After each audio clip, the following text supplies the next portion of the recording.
Hi, this is Jundo. Welcome to Tree Leaf. And I would like to extend an invitation to you to join us Saturday night for what may not be the wildest party in town. As a matter of fact, that's the point. But is perhaps a very special place to be. And that is our first Tree Leaf Sangha Jukai ceremony, which is members of our Sangha who have been working very hard to prepare for it, undertaking the precepts. And it's a very old and respected ceremony in Buddhism. So I hope you'll join us for that. And what makes it very special is, as far as I know, it is the first time that such a ceremony has ever been done completely online. Maybe the first time in the world. Maybe the first time in the universe. But that shouldn't take away from how we think about this very special time. Because the people involved, there are several dozen people from our Sangha, have been working very hard to study each of the precepts one by one. And to sew a raksu, that's what I'm wearing here, which is a small version of the monk's kesa, the bed sheet. And but it's very special. It's more than that. It has a meaning, but I'll talk about that another day. And well, to think and sit with and taste what each of the precepts means. So this is a very special time. It's committing to the Buddhist path.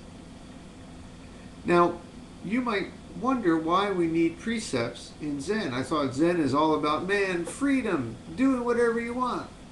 You know, out with the social conventions. Let's all be hippies and beatniks. Well, it is about freedom. But that's part of the reason we have the precepts. First off, let me explain what the precepts are. The precepts are not commandments from heaven. Charlton Heston did not go up to a mountain and come down with the precepts. You're not going to get struck by lightning if you break one of the precepts. Or if you do, it's going to be lightning of your own making.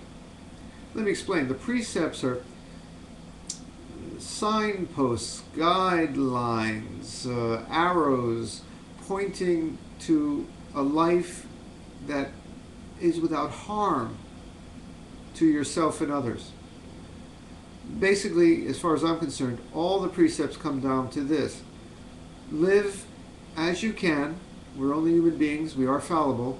But live as you can so as not to do harm to yourself or to others.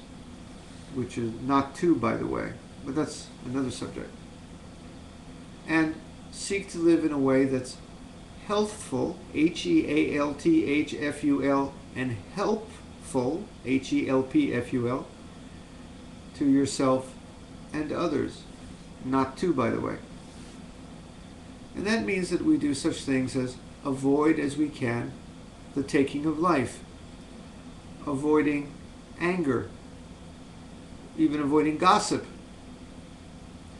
We seek to avoid the harmful use of intoxicants. But all these things have a very deep and special meaning, and we've been studying for a while what that is. So if you're interested, please look at our forum. There's a section there for Jukai study, and you can see the different discussions we've been having and readings on all the different precepts. But again, why do we need these precepts? Well, there are a couple of reasons. One reason is that in our Zen, we really are free, man. You're doing a practice here where you're sitting, dropping all thought of good and bad, right and wrong. And you realize how much of your life you make for yourself right here. And that's very dangerous because, well, to cut to the chase, make a long story short, like Darth Vader, Luke Skywalker, you can go over to the dark side when you have that much freedom. So the precepts keep us on a good course, because when you're dropping all thought of there is no life, there is no death, that's part of the Zen teachings, you might just think that you can go out and kill somebody. Well, you can't so easily. You see, we believe in hell in Buddhism. What, you didn't think we believe in hell? But it's not particularly a hell that's under the ground somewhere. It's the hells we create for ourselves and other people in this very world. And to avoid that, to avoid the things we do to ourselves and other people, we have the precepts that tell us to be gentle, to live in a good way, to make a little bit of paradise around us for ourselves and other people. Not to, by the way. Now, the precepts support our Zazen. If you're living in an angry, greedy, miserable, violent way, you're not going to get a lot out of your Zazen. See, if you're filled with that kind of hate and anger and pain inside, it makes your Zazen kind of an uphill battle. And on the same token, your Zazen supports your precepts, because as you sit there, dropping peace, not dropping peace, but finding peace, not being clutching, dropping anger, you find that the precepts become that much easier, become a natural part of your life. But anyway, if you want to know more about that, look at our forum. We've been talking about this for months now. And join us Saturday, midnight Japan time. I put the times up. Look in. It'll be available to watch in a recorded form after that. And the more the merrier. Maybe if you're interested, you can take the precepts next time. We'll be doing it again later this year. Okay, let's sit now.